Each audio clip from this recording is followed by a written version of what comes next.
Mr. Jerry Vaval. What's going on, bloody? JTG.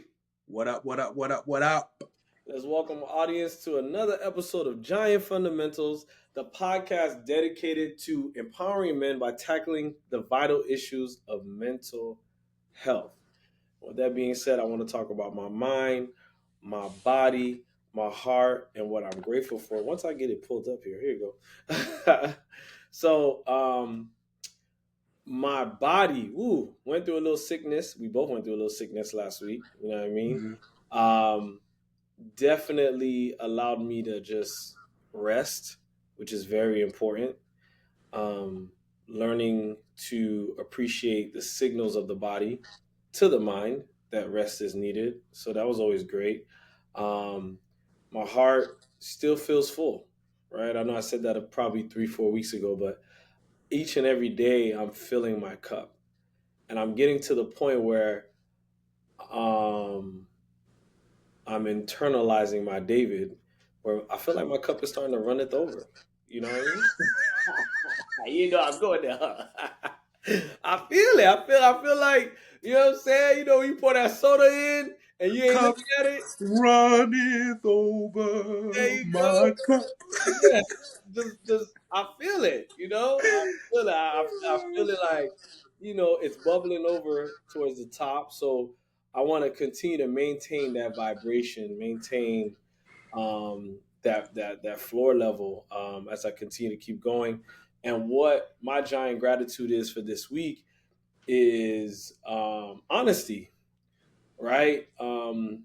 Being lied to really made me appreciate honesty and how I want myself and anyone around me to show up authentically. Long story short, my daughter lied to me while I was sick during the weekend. And it happens, you know, she's 17, she's a full-blown teenager. And this was just an obvious, blatant lie. And it just took me back because she was so bad at it, because we don't have that relationship where we lie to each other. You know what I mean? So it just like, I was like, oh, you're lying to me right now? Like, wow. Like it got me. It really got me. And it had me in my feelings, because I've always tried to tell my kids to be open and honest and transparent, teach them with that. Sometimes it could be annoying because I'll be wanting to slap them, you know what I'm saying, when they talk back. But I've always want my kids to feel like they can express themselves. So the fact that she felt like she had to lie to me really hurt me as a girl dad, as a parent. So it's like, you know what? I really appreciate honesty. Did you have a comment or? No, it's just, I think for you, when I say I don't have a comment, I'm making a comment. Hey. But when you told me about that, I was like, I was shocked. I was hurt too. I was like, little Janiyah? What? Yeah. Nah. Yeah. No way. Yeah, I'm sitting here thinking about how I'm acting like David and she acting like Eve. It's crazy. It's crazy out here, man. So how's your heart? How's your mind? How's your body? What are you grateful for? Man, heart has been heavy, man. Heart has been heavy the last week. I don't know what's been going on. What I do know, but just shedding a lot. Shedding, man, shedding. You know, people have a big misconception. Maybe it's about therapists in general, but I know people definitely have the misconception about me. People be thinking I'm okay. People thinking like I don't got no work to do. I think people, they assume because I've put myself together well after like not having any parents, growing up in poverty, being ridiculed, you know, all these, dropping out of high school, all these different things. They're like, oh, wow, like you really made something of yourself. People just assume that I don't still deal with the after effects of those things. Like those things still impact me today. Mm-hmm. It's just that now, as my therapist so eloquently told me, she's like, yeah, you got through those things with no tools. Well, you did have tools like defense mechanisms and trying to prove people wrong, so on and so forth. But now you actually have the tools, so you're going to be good. So I'm like, oh, yeah. You know, so I'm still doing my work. And I think that's just something it's just going to be like that. Like, I don't think there's any destination to healing. There's no finish line. No real finish line, right? So my heart has been heavy lately, but last night I went out, I had a good little time, chilled. And sometimes I just got to get out of the house sometimes. I realize I work from home, so I need to get out. I need to go see people, do something, whatever it is. So that was a good little vibe. Heart, my mind. My mind is like my heart, because my heart is heavy, my mind is anxious. Just overthinking, overanalyzing, overcomplicating simple basic things. Like yesterday when I hit you up, I was like stressing out about the whole taxes and stuff. Yeah. And then when I hit my accountant up, she said, yeah, as long as you get it in before the October 15, you're good because you have the extension. But you see, I'm barring trouble because I'm trying to get my personal taxes in the same time that I'm getting my business taxes in. And it's like I'm putting pressure on myself because I'm like, yo, I want to get them in together. And I don't even have to. Mm-hmm. But I'm, just overwhelming myself for no goddamn reason. Mm-hmm. Body feeling good. I went to the gym this morning. Like you said, we had the sickness. So I went once this week and I was like, ooh, okay, I ain't really fully recovered yet. Let me chill out a little bit. Today I went, got a quick little good hour workout and it was good. So I'm feeling good. I know when I'm starting to feel tired when I'm in my sessions, because, I had a couple of sessions already this morning. When I feel I'm like, oh, shoot, okay, I got to drink some water because I could feel myself, the fatigue hitting. So I was like, okay, I had a good workout. So my body's feeling good, man. I love to work out because it helps my mind. Like I used to work out all the time, I want to get abs or I want to get six pack or I want to muscles or whatever. Now it's just like, if those things come, they come. I want them, but I'm like, yo, it's just really for my mind, my emotions. Like, there's a lot of energy that I need to release because I'm not only dealing with my challenges in life, but I got like over 50 people that I'm seeing. Like, I'm seeing like 50 people. I got like 50 people on my caseload that I'm dealing with. They have heavy stuff, and I'm making space for them to dump their stuff on me and I got to dump it somewhere else, So exercising and reading and journaling, going out and just chilling, things like that help me to, dump those problems to the side. So the exercise is heavy. It's really, it works for me big time. You know what I want to say about that, but before I say it, just center yourself a little bit in the camera because, we put it on Instagram. I want to make sure, there we go, balling. So with the exercise, I struggle with that too because, you want to get the six pack, you want to be dunking on niggas in the gym, you want to be on. And it's like, yo, I'm not 19 anymore, Exactly. Also understanding like I want it to be a way of life where I'm 78 and still working out. And my body shows the dedication to that principle of having that habit of working out, right? Instead of, I think we don't really, we covet the reward that comes from working out, but we don't really understand how to like download that habit. Shout out to Atomic Habits to download that habit to make it habitual. Yeah. Who you calling a bitch? What was your giant gratitude through going through all of that, the sickness, the down? Man, my giant gratitude is man, my relationship with pain, how much it's shifted. Yeah, because as I'm going in real time, I'm going through what I'm going through emotionally and mentally. It's like, but it's like there's a small voice in the back of my head. It's like, but this is the road travel to true prosperity. And prosperity meaning like a happy, fulfilled life. Because I recognize that a lot of us, we have a very poor relationship with pain. We don't want to feel pain. But what we don't recognize is that the most beautiful things in life are birthed through pain. Pun intended. Okay, I'm going to put pun intended right here. When a mother is giving birth, when a woman is giving birth, bro, I'm not a woman. I never felt it before. But from what I hear and from what I saw, hey, it looks very painful. Contractions, everything is a very painful process. But once that baby comes out, it's like, what the fuck is this? It's like, yo, this beautiful life. It's like, it's one of the most, I don't know anything more amazing than seeing a baby come out of a woman's womb, it's like, whoa, it's the most beautiful thing. Yep. But you had to travel through the road of pain and penetration, but pain, You know, I like right? them teas. I like them teas. And that's why I'm glad. Like, I remember when you were having your first child. Shout out to Vivian.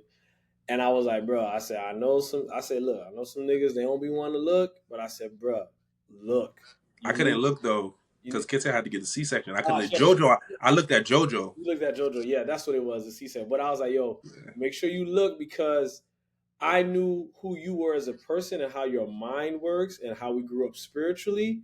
You would understand the principle, like you were able to love your wife at a deeper clip in that moment because of the sacrifice she made. Yeah, it was bad. Boy, boy, Trust I'm me. like, yo, once that baby comes out, it's like, what the hell? Correct. It is crazy. Correct. I'm like, whoa. But to the point, pain. Pain. We're talking about exercise and going to the gym, right? Mm-hmm. You're going to get sore. Pain. But what ends up happening at the end of it, you get the mind that you want, you get the body that you want. Yep. Pain. And that's the thing, is like we don't recognize that when you have a poor relationship with pain, what you end up really doing, you end up running away. You end up hiding because you want Z, but you don't realize you have to go through A through Y to get there. Yes. Like it's just unavoidable. Like the road travel to prosperity is through pain.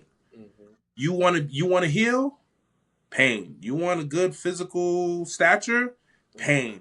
All right, you want a higher paying job? Well, guess what? You're gonna have to stay up late or wake up early, apply for jobs, get rejections, pain. Like everything travels through pain.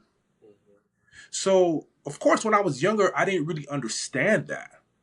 And the thing about it is, when you have a poor relationship with pain, you don't recognize that the way that you view life is from a victim's mindset. Because you're like, yo, why is this happening to me? Oh, why am I going through this again? Oh, when am I going to catch my break? Instead of saying, whoa, okay, what is life trying to teach me right now? And just embracing and be like, like Julio would say, thank you, God. Thank you, good.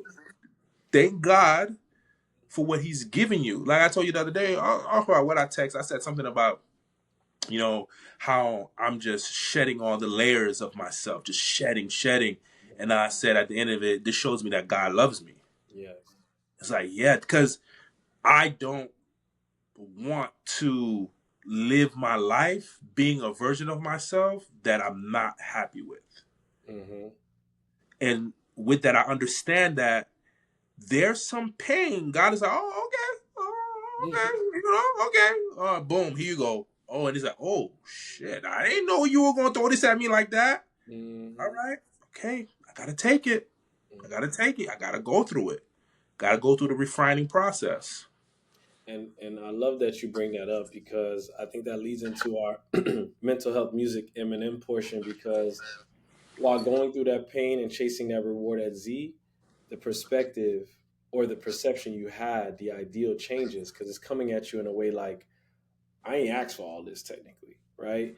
And the reason I say that is because I was listening to the Eggs and Grits podcast, shout out to Dante, and he was talking about hip hop and the evolution of hip hop. And he was like, if someone were to tell you what's the best representation of hip hop, what album would best represent that, what would you say? And he talked about Mos Def, Black on Both Sides, which is one of my favorite rappers. Not in my top 5, but he's one of my favorite rappers from Brooklyn. It was good. And I was like, yo, let me listen to this album. I love hip hop, right? Especially being born in New York City, I always feel like I'm closer to hip hop than everybody else. Yeah, arrogant ass New Yorkers. Exactly. So, with that being said, I had to be humble to know that I don't know everything about hip hop. So what I wanted to do was listen to that album, even though he's one of my favorite rappers. I've never listened to like an album from beginning to end of his, and I was like, yo, I love the titles, Black on Both Sides. So in that album, I found this song called Umi Says. And I'm sitting there out there, and all the men out there that hoop. When you hear this song, you're gonna be like, "Oh, damn!" Exactly. And in the song, what I love is he starts off by saying, "I don't want to write this down. I don't want to take no time to write this down. I want to tell it how I feel right now." Like he was coming honest, straight to the point. Don't know if he was high, but he was like, "Yo, tomorrow may never come for you and me. Life is not promised. Tomorrow may never show up for you and me. Life is not promised," right? He says, "With that, I ain't no perfect man. I'm trying to do the best I can with what it is I have. I put my heart and soul into this song. So I hope you feel me. From where I am to wherever you are, I mean that sincerely. Remember, tomorrow may never come." And one of the key points of the song was, "Shine your light on the world. Shine your light for the world to see. Shine your light on the world. Shine your light for the world to see. I want my black people to be free, to be free." Shine your light on the world. Woo, Shine your light for the world to see. so that I just kept replaying that. Like that's something like even from childhood, learning that from my sisters is like when we find a song, we just go. OD, yeah, OD, OD, Maybe yeah. because we were always trying to learn the lyrics too, 90s kids. But we just OD it and it's transcending.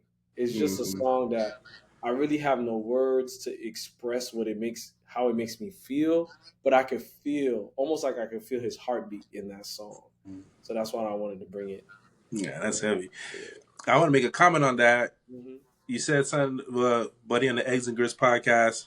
What would be one album that would represent hip hop? I don't know. I think about two albums. Yes. I think of Miseducation. Of Lauryn Hill? Yeah. That's a good one. I think they mentioned that one. Yeah, and then Nas Nostradamus. Woo! Yeah, I think about those two. Dang, over Illmatic?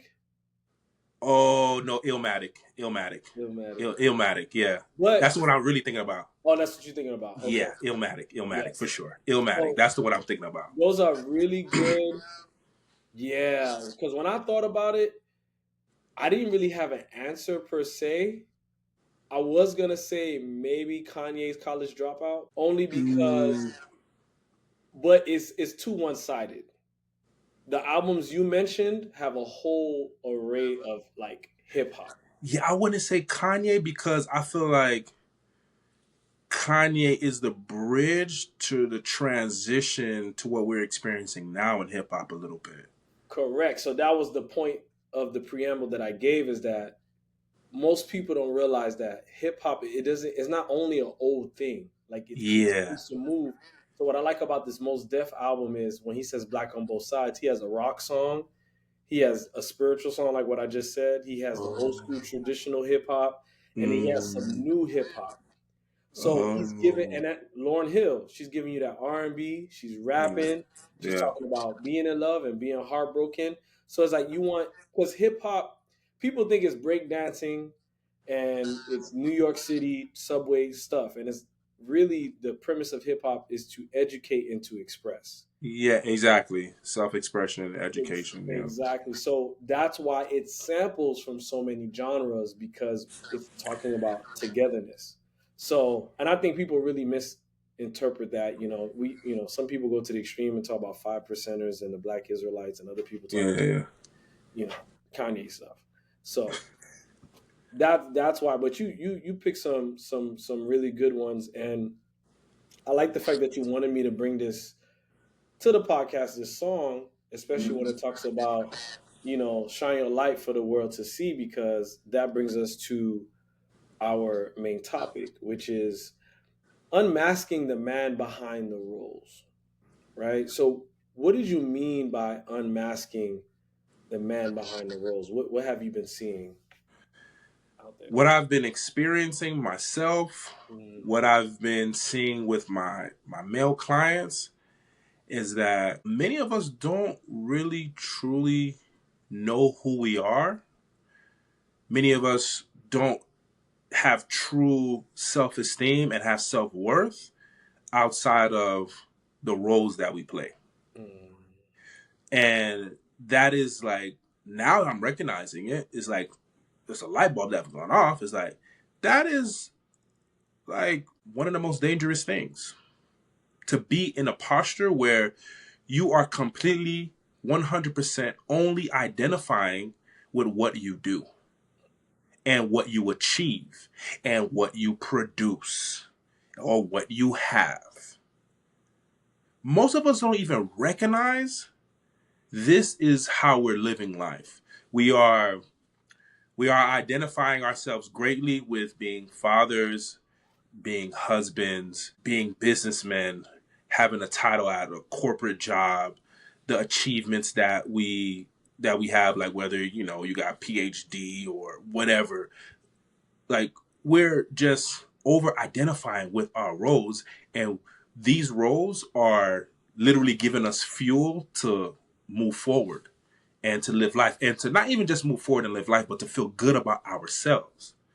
But the question is, what happens when those things are stripped away from you? What happens when those things are no longer there? I have this client that I started seeing lately, recently, I should say. He's in his 50s. He's going on his second divorce. And you know what he told me? I was like, whoa, this is serious. He said, I'm damaged goods now. What woman is going to want to be with me now that I have gone through 2 divorces?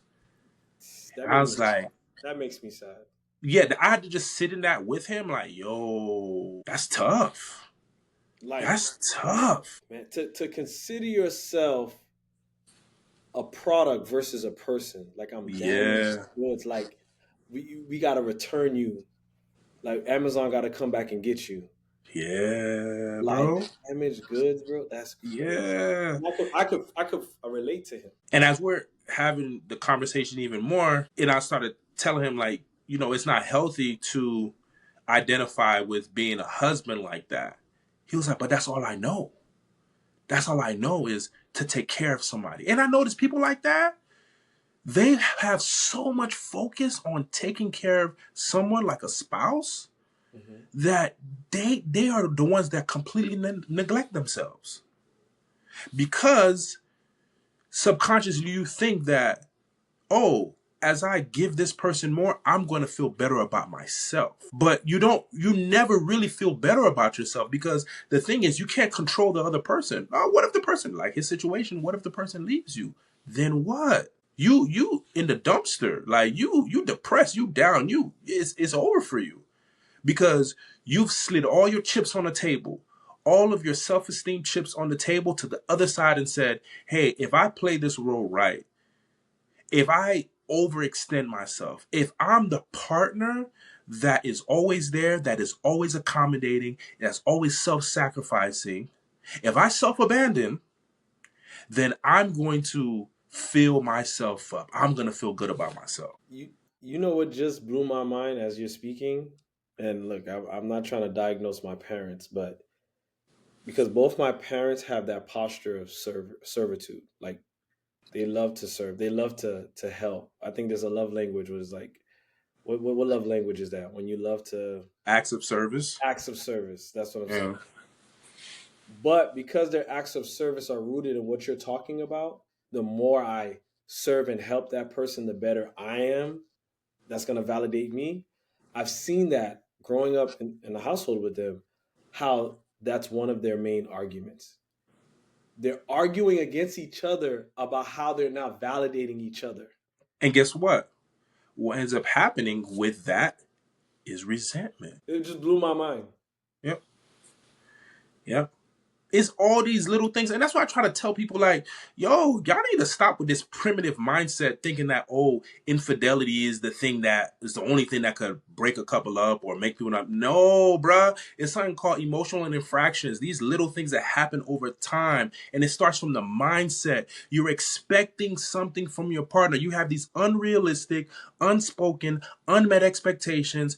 3 years, 5 years, 10 years, 20 years. If you can get to 20, if you can get to 10, if you can get to 5, you have all of these things, and these thoughts are creating these stories, these negative stories in your mind about your partner. And it really is because You don't value you first. And you expecting that person to make your cup runneth over.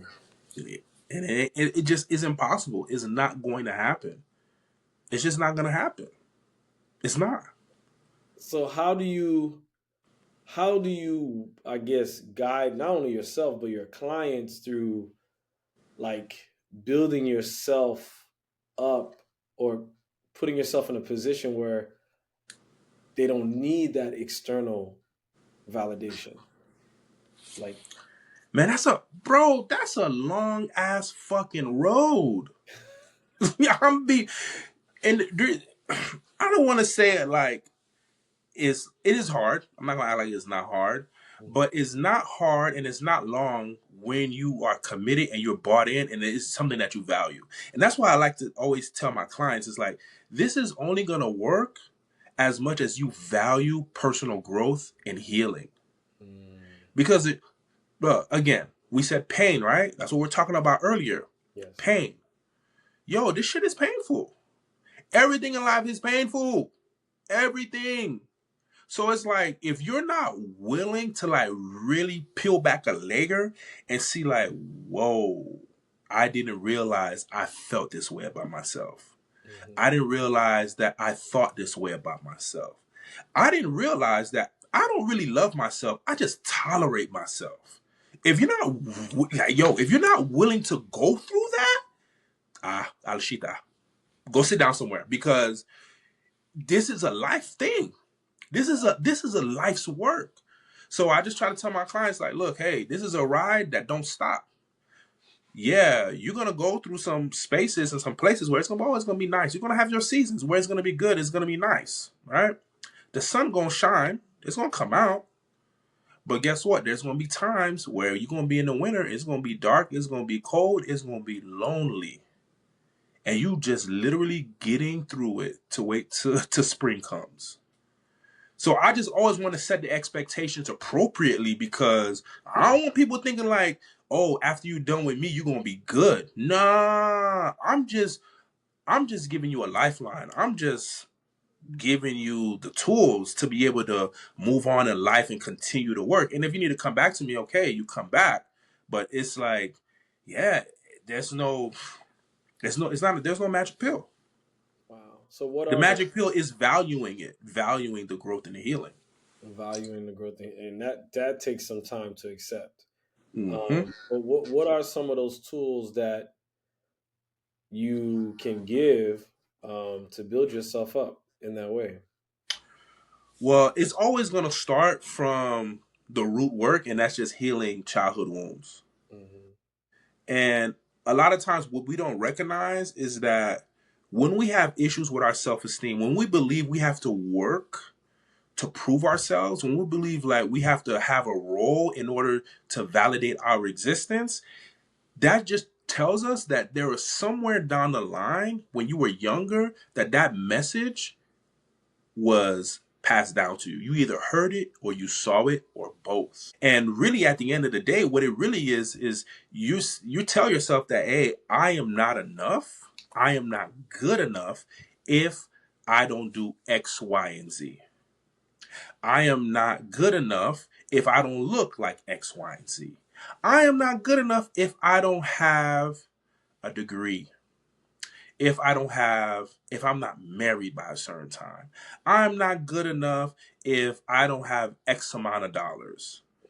So these messages have been programmed into us from a very young age. So you have to be able to go back and really start doing the shadow work, which we have an episode on shadow work, The Dark Knight Rises, or episode 133. Yeah, go back and check that out. All right, because this is a part of the shadow work where you're journaling, you have these questions that you ask yourself. Where did this belief, where did it come from that I have to play a role? I have to have this role attached to my identity for me to feel good about myself. So let me ask you, one of the things that comes to mind while taking that next step, like you said, to go through your childhood and figure out where these messages and beliefs come from. If I'm married or in a committed relationship, should I prepare my partner for this? Because let me set the stage. I could see where I'm married or I have a girlfriend and I lose my job. And I'm feeling like I'm less of a man because now I don't have a job. I can't provide. I can't do these things. And low key, she might be adding to those messages, right? May not even be doing it on purpose, Yeah. right? But now I feel this way. And look, I decided to go to therapy and I've decided to like try to figure because my mind is going crazy. And now you give me that advice. What does that conversation look like with the person that's supposed to be my teammate? Yeah, that's a great one. I think at the end of the day, the thing that's most important in that is is vulnerability and transparency one of the foundational things in your relationship. Mm, Because you can't really we can't determine what happens in life. We can't determine, oh, we're gonna lose a job. This we can't There's nothing we can do about that. We don't know if those things will happen. We don't know what's gonna happen. yeah. That's why the alignment in the relationship is very important. Like, are you guys aligned when it comes to vulnerability and transparency? Because yes, she may be giving you pressure or whatever, but if you have that honest conversation, then if vulnerability and transparency and openness is at the core, at the foundation of your relationship, eventually she'll come around and be like, oh, okay, yeah, I see, right? So that's really what it is. Long story short, to be honest with you. So what if now is not my partner and I realize these messages came from one of my parents or both of my parents?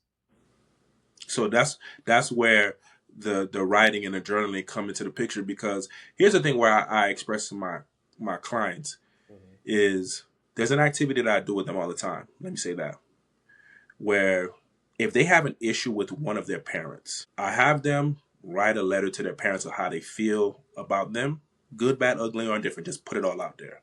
And then when they do that, I have them come to the session and I have them read it. And then when they read it, what I'm looking to see, how are you, when you're reading it, how do you look emotionally? A lot of times people can't even finish reading what they write. And that is the process of the shedding.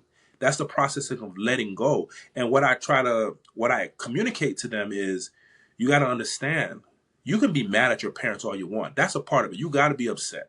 That's what I try to tell people. I'm like, bro, stop trying to like protect your parents. Like, just be Mhm. upset. They fuck you up. It's okay. I mean, it's not okay, but they you know they fucked you up. But we have to embrace that anger. We Mhm. have to embrace that. We have to accept that, because if you don't, you're just gonna suppress it, and it's just gonna make things worse. So just be honest. Just accept it. And then once I see the person has accepted it, and they'll be like, yeah, and they're expressing the frustration, the anger, the disappointment, so on and so forth, then I get them to the next phase, and I'm like, you know what? You think that started with your mom? And they'd be like, well, I remember my mom did say, or my dad did say, their parents were really tough and this and that. And I said, oh, okay. I said, you think it started with them? I said, this is a generational thing. These are generational patterns. So Mhm. yeah, I want to show you, and I want to give you space, and I want to validate, yo, you have all the right to be upset at your parents. Mhm. But let's broaden the picture more. Mhm. Okay. It didn't start with them. I said, honestly, you're just the one in the generational train to stop the pattern. Mm. Matumbo. No, no, no, no. I blocked that. So now, I've prepared my partner. I've written a letter to my parents. I've gotten to I don't want to say the core, but the beginning stages of why I have these messages, these beliefs, these thought patterns. What would you say would be the next step? The next step is building self trust. Mm, Because a lot of us don't recognize that the reason why we, one of the reasons I would say we latch on to these roles and these identities to fill our self esteem and to build our self esteem up is because we don't trust ourselves. We don't trust ourselves. We don't even know what our own voices feel like. We don't even know what it feels like. We don't know what it sounds like. I literally just got out of a session today yeah. where, again, the client is looking for external validation from a partner. And as a result, they're self-abandoning, not even going out with their friends or anything, just staying home with them because their partner's clingy, they get upset, so on and so forth. And I'm like, and I've been working with this client for over a year, and this is this is her second relationship. She's with somebody else now, and I was like, I find it very interesting how the same issues you had in the last relationship you're having in this relationship. And she's like, how? Like, that relationship was very different. I said, yes, on the surface, but we got to look at the patterns. I said, remember, one of the biggest issues that you had is that you look for validation from being in a relationship. See, a role. You want to be a girlfriend, a role. You see? All right. So now, because you want to be validated, because you think that being in a relationship validates you as a person, validates your existence, and makes you feel good, what do? Now you're going to do whatever you need to do to keep that relationship because you have to keep your self-esteem intact. So now you're going to do whatever you need to do to keep that relationship intact, right? So guess what? You're going to self-abandon. You're going to put your needs to the side because the main objective in your brain subconsciously is that we got to keep this relationship intact. If we don't keep this relationship intact, then we're not a girlfriend. And then guess what happens if we're not a girlfriend? We feel less than. Now the door's open wide open for you to really see and truly see if you really esteem yourself or not. And so I'm like, yeah, it may look different on the surface, but you're self-abandoning. You're denying your emotional needs. Like, you're still doing the same things. And she was like, just looking at me like, yeah, there's nothing she could say. Because she recognized like, whoa. And I told her, I was like, yeah, this is why, honestly, I didn't tell you this, but this is why I was like, you about to get into this relationship? Okay, we gonna see. I don't think it's a good idea, but it actually is a good idea because you have to experience it. You have to get into the relationship. You have to make your own choice so your eyes can be open. I can't just tell you, don't do this. Don't do that. It's like, nah, you have to get into it so you can experience it and see it for yourself. No, that's interesting because I think a lot of times we put that responsibility not only on our partners but our friends to say, why didn't you tell me not to do this? You saw this. And it was like, bitch, it was supposed to be, that's your decision. Like you have to go through that pain in order for you to reflect to give you that progression you need in life. Yeah. Like that's literally what it is. I cannot, Yeah. because even if I tell you don't do this, if don't buy this red car, Yeah. you might buy this blue car, and the same mechanical issues eventually will happen Yeah. because it's the same thing. It's the same engine. It's the same. Yeah. Everything is the same at the core of it. Yeah. Yeah. So Right? with those things, right, that I just mentioned, this is why you don't trust your voice. You don't have any self-trust. You can't. Because your objective is to keep this role intact. And in order for me to keep this role intact, I have to self-abandon. Well, guess what happens when you self-abandon? Self-trust goes out the window.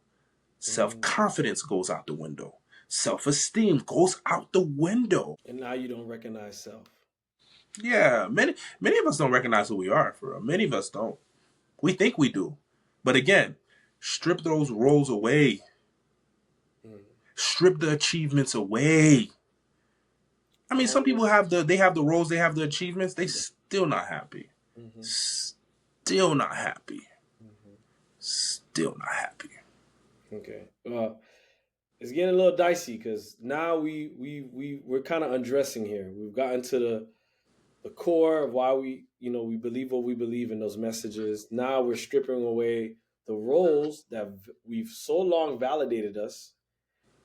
I'm down to my underwear here, kid. What's number 3? Practicing self-acceptance in the present moment. Yeah. And the reason why that's very important is because a lot of us don't recognize that we don't truly accept ourselves. We're accepting a potential future version of ourselves based off of what we achieve. Oh, yeah, if I get this job, then I'm gonna do this. Or if I get this raise, or if I get this car, or once I get married, or once I have this amount of money, or once I have kids. Or it's like we feel as if we're going to feel better about ourselves when we get to this potential destination. That's But in good. reality, Hmm. you have to really accept yourself for where you are right now, because this is all you know. This moment is all. You got to accept yourself right now. And you see, everything that I just mentioned, just not everything always has to do with, a lot of us, everything always has to do with what you're going to attain, what you're going to achieve, a status. Everything has to do with that. Every single thing. And what we don't recognize is that you have to be able to accept yourself for who you are and where you are. And the thing is, a lot of us will ask, people ask me this, well, how do I do that? How do I, accept myself? Or how do I build my self esteem outside of those things? Well, one of the things you have to be able to know is your core values. And we have an episode on the core values. I'm not sure which episode that is, but it's one of the recent ones. Yeah, So they yeah, can check listen. that out. You can listen to all of them actually. Just go ahead and just catch up. Yeah. What we don't recognize is that what we value are the very things that make us feel good about ourselves. And when I say value, I mean, like, you said something earlier. You said it in the very beginning about a gratitude. Like, you value honesty. That's a value. Honesty, integrity, vulnerability, consistency, patience, community. Like, there's a whole list of values. Literally, just go on Google and type in values. What are some values? Bro, you're going to get a whole list of values. A lot of us don't know what we value. What we really value is external validation. That's the thing we don't get. We don't see that. So when you're validating external when you value external validation, you don't recognize that you're just always going to be on the hunt. You're always going to be on the chase. But when you know your core values, you're never on a chase. You're always grounded, always grounded. And when you're grounded, you're able to receive And when you're grounded, instead you're of able to chasing. receive, and then you're able to discern what's for you and what's not for you. But when you're chasing, you just gonna go after what you think is gonna make you look good in front of the eyes of people, or what you think is gonna make you feel good internally. Mhm. It was crazy because I was listening to a podcast, and one of the letters that the girl wrote in, she literally, long story short, she was making an excuse to cheat on her man with another married man. And she made it seem like, well, it's because my man lost his job or he's not making enough money or whatever the case. Oh, Nothing about who he is as a person. hey. And the host was like, she doesn't realize she's not cheating because somehow this new rich married man is gonna give her or fill some void that the her current man is not giving her, or that the grass is greener on the other side. She's literally going to cheat because she's chasing the status of that man. She's enamored by his status. Yeah. And I was like, wow, how many times have men and women stepped out of their relationship, like you said, because of these small conflicts, and they're it's the external validation that's making them chase Mm. something like that. Hmm. Yeah. And you think all I did was, the thing is, the obvious is you may have hurt or destroyed your relationship, but you're really destroying who you are as a person. For sure. And when you're so used to self-sacrificing, and I've learned that even for myself, I was always looking to repair all these external things like a relationship, a job situation, a status, but I never looked to repair me, Mm. the person that should be grounded, that should be loving himself. And then that's why I text you, self-acceptance has layers. Yeah. But I would think, well, I'll ask you this. You don't think that you were doing those things thinking that you were repairing yourself by doing those things? Yeah, but it was like, oh, I'm hungry. Let me go to McDonald's and get me a Big Mac, and I'm passing all the healthier options. I'm passing the salad. I'm passing. the Smoothie King. I'm even passing Chipotle because I really want the number 3 with extra fries and a big Sprite. So it's like, yeah, I'm fulfilling a goal, like I'm feeding myself, but I'm not realizing that over time I'm actually breaking my body down because I'm not giving myself what I really need. Well, there you go. This is why, this is exactly why our achievements, status, hitting our goals, having certain roles will never be able to make us feel fulfilled. It can't happen. They can't build your self-esteem. They can't. With that being said, bro, I love you. I love you too. Until we pod again. Thank you so much for joining us. And remember, the man that says he can and the man that says he can't are both right. Which one are you? Street cred was a major priority, and no respect for any authority. If you love school, you were in the minority. Can't be yourself, only way was conformity. In the dark, I prayed, in the jungle, Miami, where the lions huff a prey.